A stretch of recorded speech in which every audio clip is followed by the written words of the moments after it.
น้องครับมาออกกำลังกายกับกรมพละศึกษากันเถอะครับพี่น้อง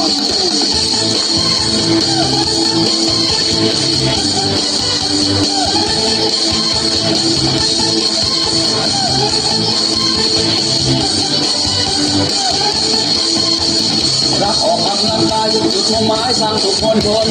นำชีวิตทุกคนมีสุขภาพดีด้วยสิ่งนี้กินอาหารครบคู่ได้นอนพักผ่อนและออกกำลัง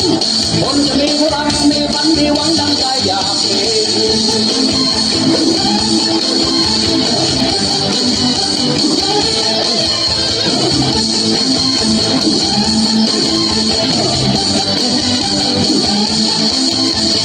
รักออกกำลังกายที่ไหนก็ได้ไม่เกี่ยงที่ทางยืดเส้นยืดสายตามเดินลมต่างๆหมุนเวียนได้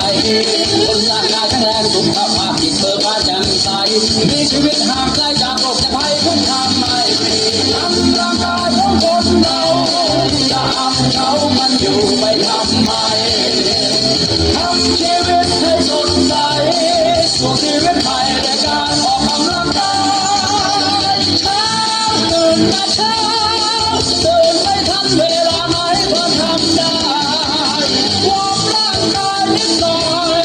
แล้วค่อยๆออกกำลังให้สุดแรง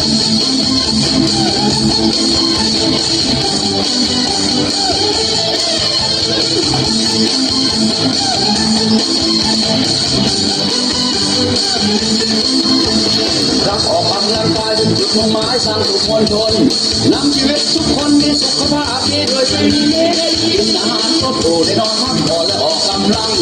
คนจะมีพลังมีฝันมีหวังดังใจอยากมี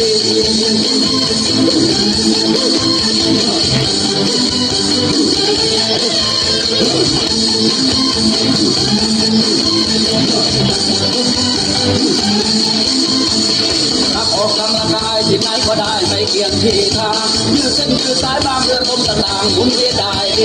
คนร่างกายแข็งแรงสุขภาพจิตเบิกบานแจ่มใสมีชีวิตห่างไกลจากโรคจะภัยทุกทางไม่มีกำลังกายของคนเราจะทำเขามันอยู่ไปทำไม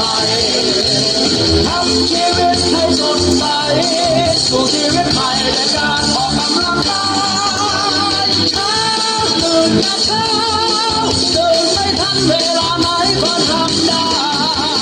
วอร์มร่างกายนิดหน่อยแล้วค่อยๆออกกำลังให้สุดแรงเช้าตื่นมาเช้าตื่นไม่ทันเวลาไหนก็ทำได้วอร์มร่างกายนิดหน่อยแล้วค่อยๆออกกำลังให้สุดแรงออกกำลังกายกับกรมพละศึกษา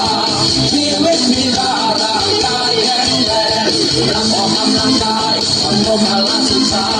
ชีวิตมีค่าร่างกายแข็งแรงรักออกกำลังกายกับกรมพละศึกษาชีวิตมีค่าร่างกายแข็งแรงรักออกกำลังกายกับกรมพละศึกษาชีวิตมีค่า